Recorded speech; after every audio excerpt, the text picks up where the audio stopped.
Nah, ini apa nih perbedaan antara HIV dan AIDS? Ayo.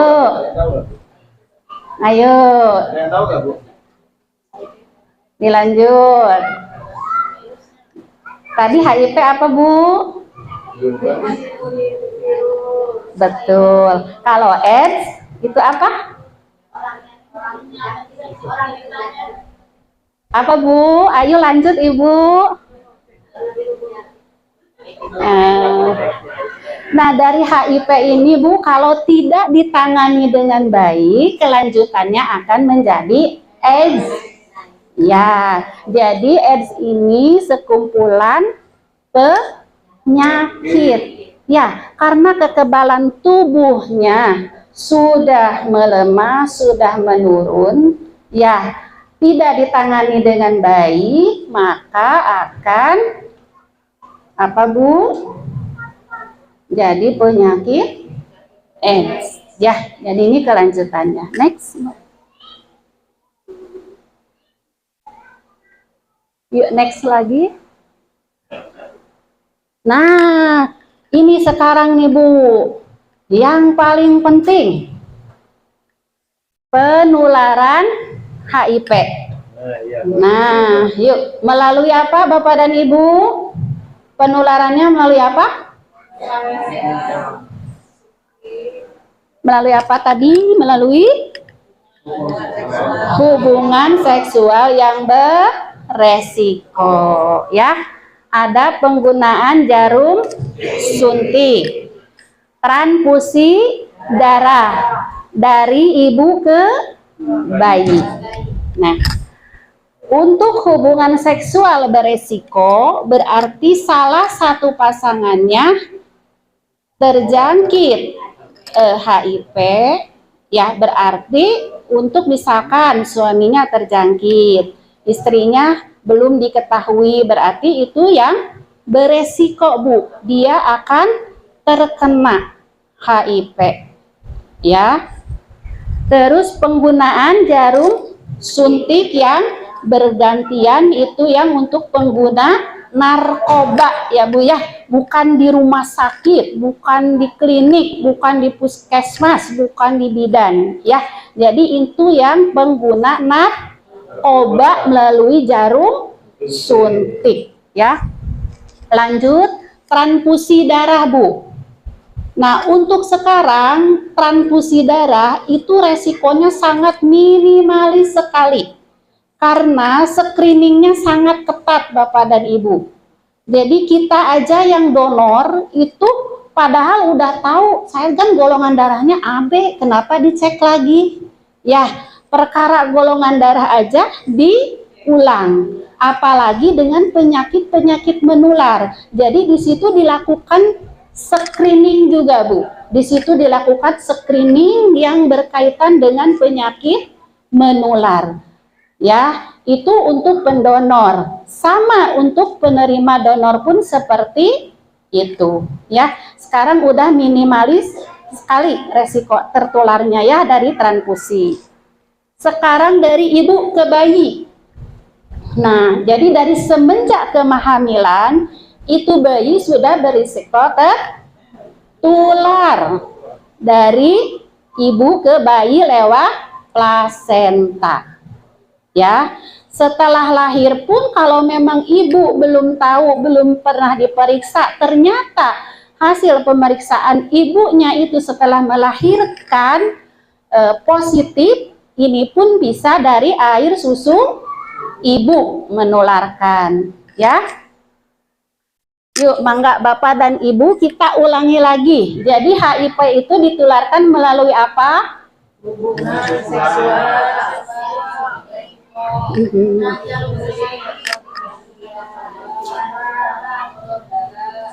Ya, berarti sudah tahu ya, Bu. Sekarang cara penularannya. Jadi tidak sembarangan, Bu. Enggak seperti pasien TB paru, TBC. Itu penularannya lebih tinggi, lebih beresiko. Ya, misalkan saya kena TBC. Saya nggak pakai masker, batuk we sembarangan, Wah, ini bahaya nih ibu-ibu yang bapak-bapak ada di sini. Bisa kena tertular. Ya, kan dari droplet, dari udara. Nah, kalau HIV ini nggak ada dari udara, nggak ada. Gitu, ya. Jadi udah jelas ya penularannya lewat apa, ya. Nah, sekarang lanjut ke HIV tidak menular melalui apa nih di sini? Ayo Ibu dan Bapak. Bersalaman. Berarti saya bersalaman dengan Ibu menular tidak? Lanjut. Makan bersama. Ya, penggunaan alat makan bersama. Saya makan nasi bareng sama Ibu pakai tangan, menular tidak? Ya, terus alat makan saya dipakai si ibu, menular tidak? Lanjut. Duh, ini rada-rada ini lagi ya. Berciuman, Bu. Ya, berciuman itu ada kata anak muda mah cipika cipiki gitu. Naon meureun cipika cipiki tehnya? Cipika cipiki dan berciuman dengan melalui ini. Itu tidak menular. Ya, lanjut, gigitan nyamuk. Ya, misalkan kita teh lagi di sini aja di masjid ini, ada nyamuk, ternyata misalkan saya teh positif, dan nggak tahu di sini kalau saya positif, ya nyamuknya teh ngegigit ke si bapak. Nah itu tidak menularkan, walaupun sudah ngegigit saya ya terinfeksi HIV ya. Terus ke si bapak itu tidak menularkan. Ya, terus berenang bersama, Bu. Ya, misalkan ibu tuh berenang. Nah, satu kolam renang kan kita juga nggak tahu si A si B-nya itu ada penyakit apa. Ya, itu tidak menularkan. Penggunaan toilet bersama. Ya, itu juga tidak menularkan. Ya, tidak menularkan.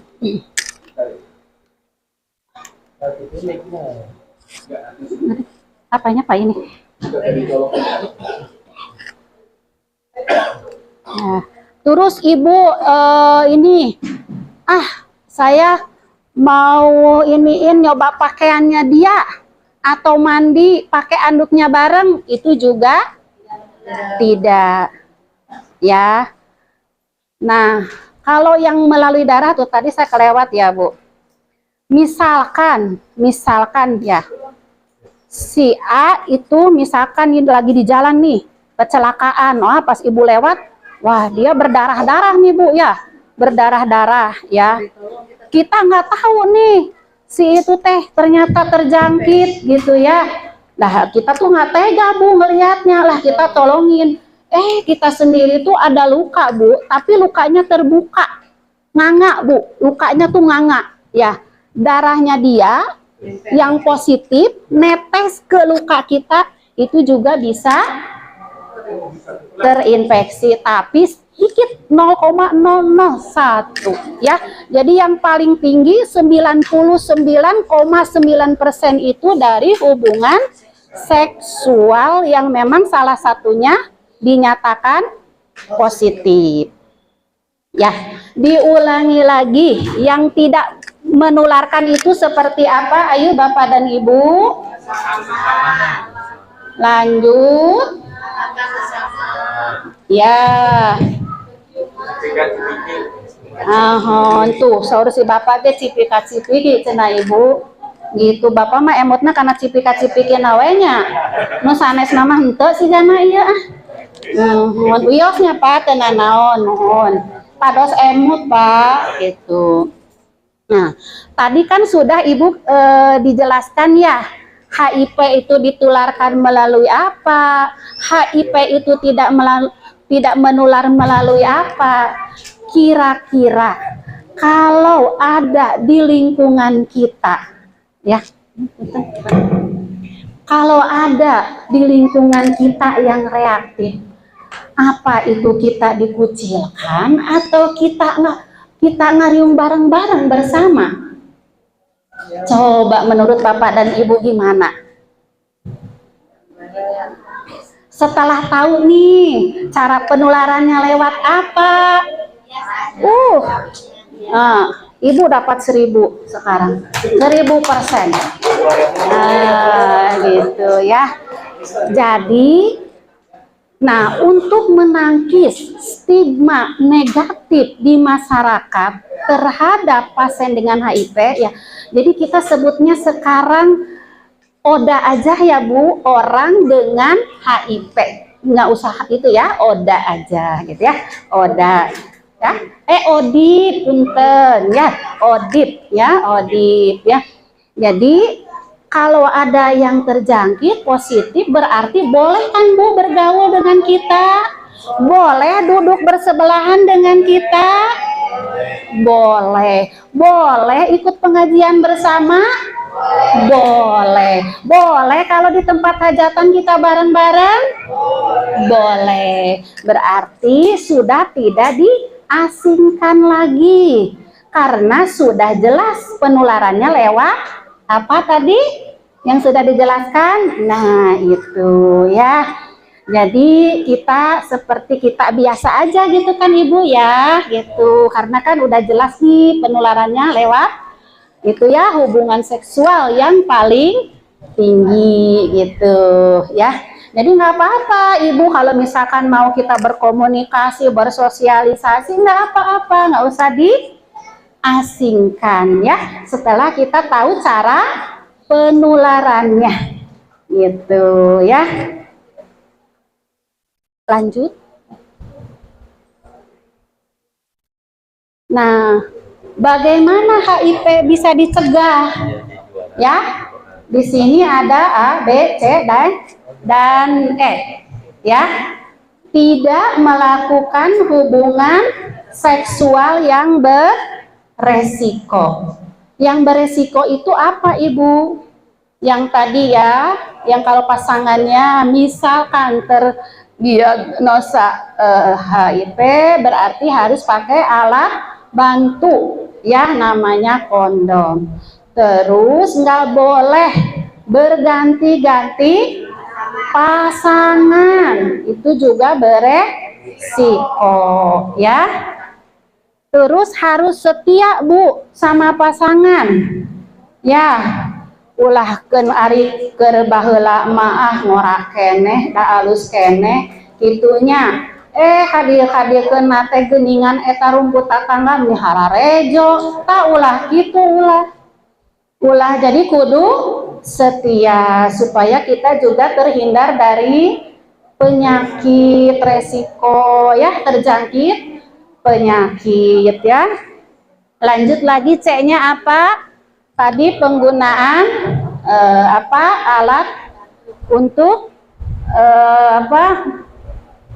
pasangan yang beresiko, jadi harus pakai alat bantu ya, kondom. Terus yang ketiga D-nya drug, yaitu tidak menggunakan narkoba ya. Selanjutnya E-nya nafsa ya, bisa. Terus tingkatkan pengetahuan kita. Untuk sekarang kan medsos itu sangat mudah diakses ya Bapak Ibu. Bisa kita mencari informasi dari Google, bisa kita juga mencari informasi dari YouTube. Silahkan Ibu misalkan mencari informasi dari situ. Ketika kita ini asarada mangmang, ini kayaknya kurang paham, itu silahkan nanti bisa ditanyakan ke misalkan dokter atau petugas kesehatan ya, gitu.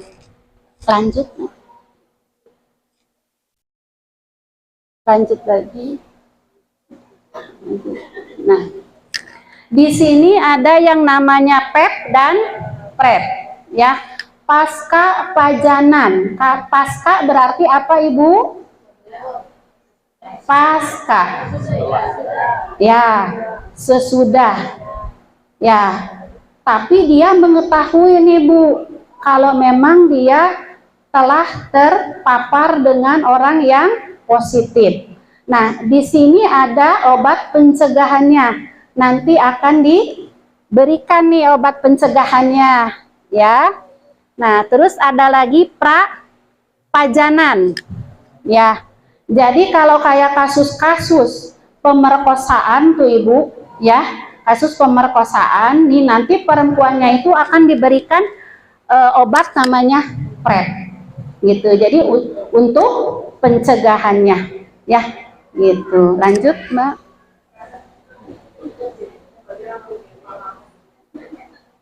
Lanjut lagi.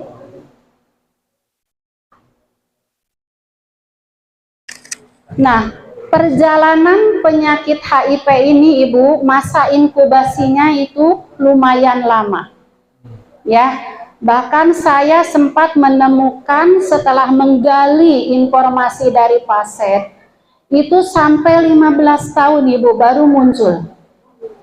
Ya, jadi 5, 10, bahkan sampai 15 tahun baru muncul. Ya, tapi kalau misalkan kita mengetahui ini setelah terpapar, ya, selama 3 bulan itu tubuh kita sudah terinfeksi, tapi tidak menimbulkan gejala, ya, tidak menimbulkan keluhan. Nggak kayak kita, kemarin saya habis makan rujak kepedesan, besoknya saya diare. Nah, untuk HIV tidak seperti itu Bapak dan Ibu. Ya, baru nanti kemudian 5 tahun kemudian itu akan muncul seperti demam 2 minggu yang tidak turun-turun walaupun dikasih obat. Ya, diare sama, sudah dikasih obat juga, kenapa nggak reda-reda, terus-terusan. Terus sariawan di mulut itu penuh sariawannya. Ya, berat badan turun drastis. Ya, itu akan muncul 5 tahun kemudian. Ya, jadi sangat lama Bu ini. Ya, 10 tahun bahkan sampai ada yang muncul 15 tahun itu, ya. Untuk HIV ini, ya. Jadi si virus itu kalau 3 bulan itu sudah terinfeksi tubuh kita teh, udah terpapar gitu ya, cuma tidak timbul gejala aja dan keluhan gitu ya. Tapi kalau sudah diketahui sudah positif, itu harus pengobatan Bu, namanya ARV, antiretroviral, ya. Nah, obat itu harus diminum seumur hidup. Ya, kenapa harus diminum seumur hidup? Jadi belum ada obat yang bisa menyembuhkan HIV. Ya, gitu. Jadi diminumnya itu seumur hidup untuk melemahkan, meninakbobokan virusnya. Ya, ini kan juga tantangan Bu. Jangankan minum obat seumur hidup, Ibu sakit demam aja suruh minum antibiotik 3 hari, minum obat gitu kan. Nah ini sampai ke seumur hidup, ya, gitu. Jadi intinya Ibu dari materi yang disampaikan, pertama HIV itu apa, ya, penularannya lewat apa, tidak menularkan lewat apa, bagaimana orang yang terdiagnosa HIV hidup di lingkungan kita. Ya, itu intinya mungkin yang dari saya sampaikan. Ya.